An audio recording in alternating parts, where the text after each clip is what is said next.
sebuah kecamatan yang berada di bagian utara Kabupaten Sidoarjo. 6 tahun sudah lumpur panas Lapindo merendam daerah ini. Dulu terdapat banyak sekali sawah-sawah dan daerah hijau, tapi kini tinggal sepenggal cerita saja. Karena mulai gersang akibat hawa panas lumpur Lapindo.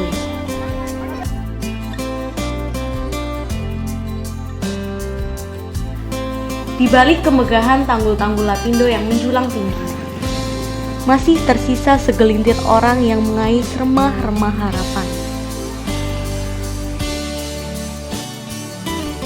Risen Gelaga Harum, satu dari beberapa desa yang masih tersisa. Di sini hanya tinggal beberapa keluarga yang belum bisa membeli rumah baru dengan 20% uang pembayaran dari PT Lapindo Berantas.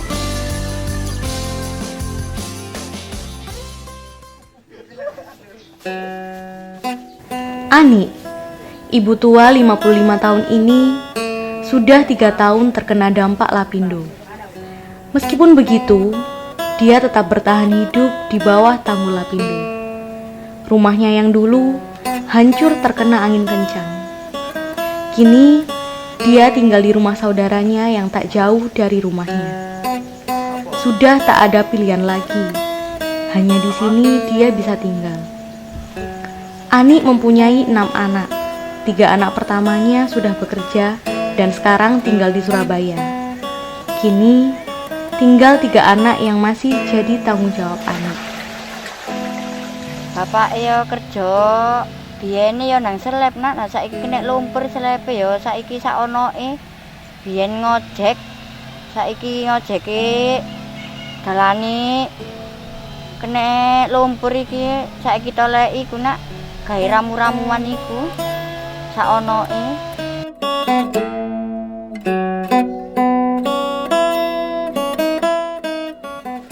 Sudah 14 tahun Ani berjualan lontong kupang. Ini satu-satunya pekerjaan yang bisa ia tekuni. Sejak aku dodol kupang mulai dodol tahun 98, mulai anakku cilik 5 bulan. Pukul 5 pagi Ani harus sudah bangun karena dia harus membeli bahan-bahan untuk berjualan. Dengan diantar suaminya, dia menyusuri jalan menuju tempat pembelian. Kulaan kupang nang Balung Dawa kono nak ado. Engko nek titip yo ongkose 7.000 nak.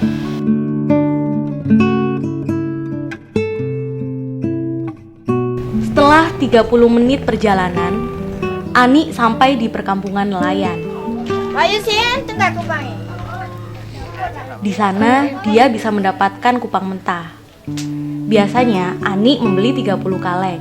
1 kaleng kupang beras harganya Rp3.000.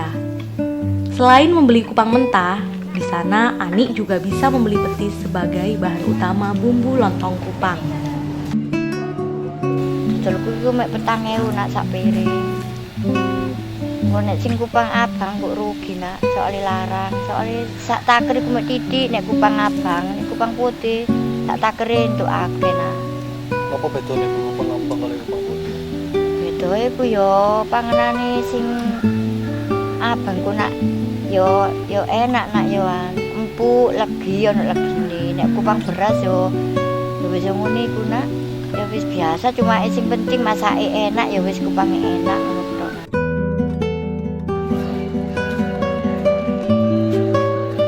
Setelah selesai berbelanja semuanya, Ani harus cepat pulang untuk segera mencuci kupangnya sampai bersih.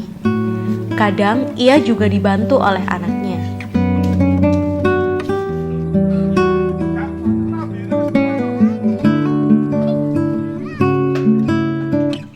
Keesokan harinya, dia membersihkan kupang itu lagi dan selanjutnya dimasak untuk dibawa berjualan.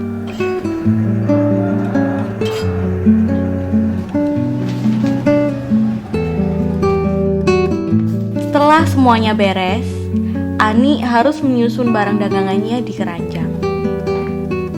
Tepat pukul 8 pagi, Ani berangkat ke Surabaya untuk berjualan kupang. Dengan diantarkan oleh sang suami, Ani menuju ke jalan raya untuk mencari angkutan umum. Jarak dari rumah Ani ke jalan raya memang cukup jauh, sekitar 3 km lebih.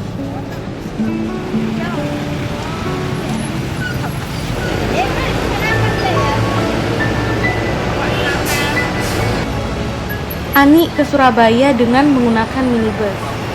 Tarif menuju Surabaya sekitar Rp5.000. Ini jauh lebih mahal dibandingkan dengan menggunakan kereta komuter yang hanya membayar Rp2.000 saja.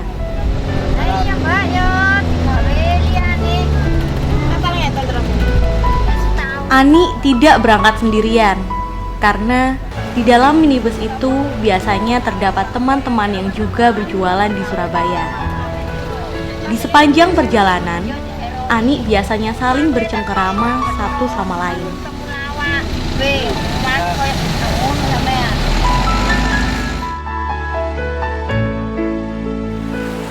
Tak terasa, 1 jam sudah dia berada di minibus itu.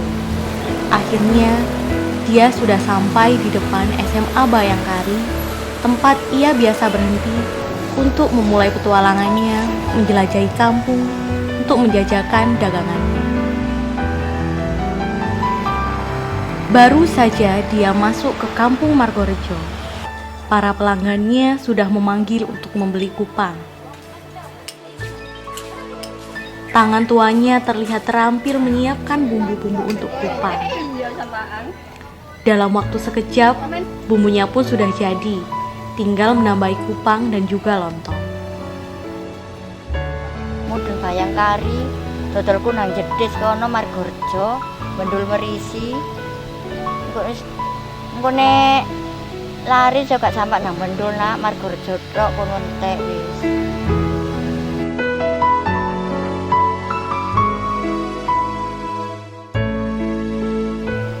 Kuping ta, Mbak?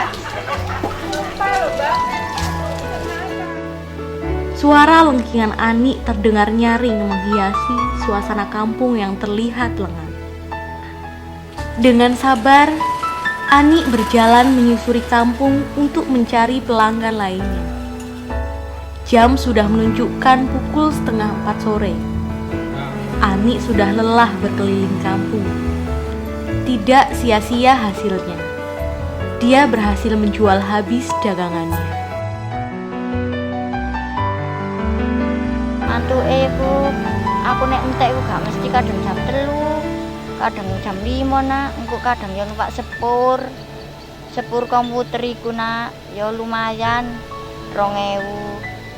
Nek elen iku ya 5.000, 6.000. Engko nek enteke bengi numpake elen, nek enteke jam 3, entek magrib ngono numpak sepur nak.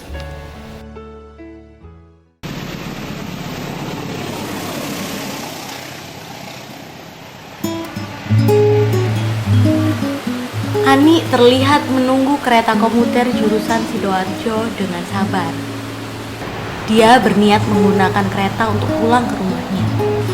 Tetapi, dia harus menunggu kereta sesuai dengan jadwalnya. Setelah masuk kereta, Ani langsung mencari tempat duduk kosong. Sesekali, dia mencuri waktu untuk tidur sebentar selama perjalanan pulang. Ya, memang karena faktor usia yang semakin senja membuat Ani mudah lelah.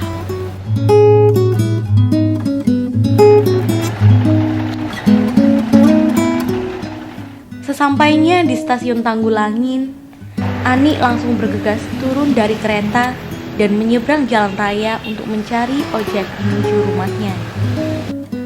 Ojek dari jalan raya dekat stasiun menuju rumahnya dibayar dengan harga Rp7.000. Memang jauh lebih mahal dari ongkos menuju ke Surabaya. Tetapi Ani tidak ada pilihan lain.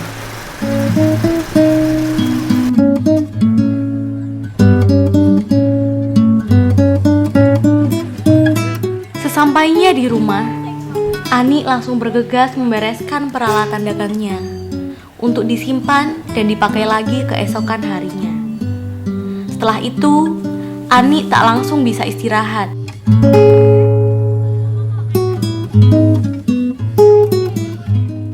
Ani masih harus berbelanja keperluan kupang yang akan dipakai berjualan esok hari. Memang berat rasanya beban yang ditanggung oleh Ani. Apalagi jika tanggul lapindo tiba-tiba jebol. Muga-muga cari metu, nek gak metu jebol Dik. Rire kereta iku jange dijebol mula nak. Cek padha-padha krasa e.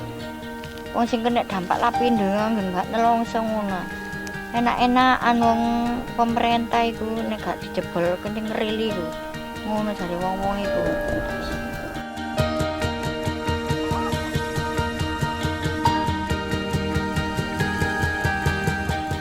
Hanya ada satu harapan Ani selama 3 tahun ini. Segera mendapat uang ganti rugi dari pihak lapindo agar ia bisa membeli rumah baru dan bisa hidup lebih nyaman tanpa ada rasa khawatir akan jebolnya tanggul lapindo.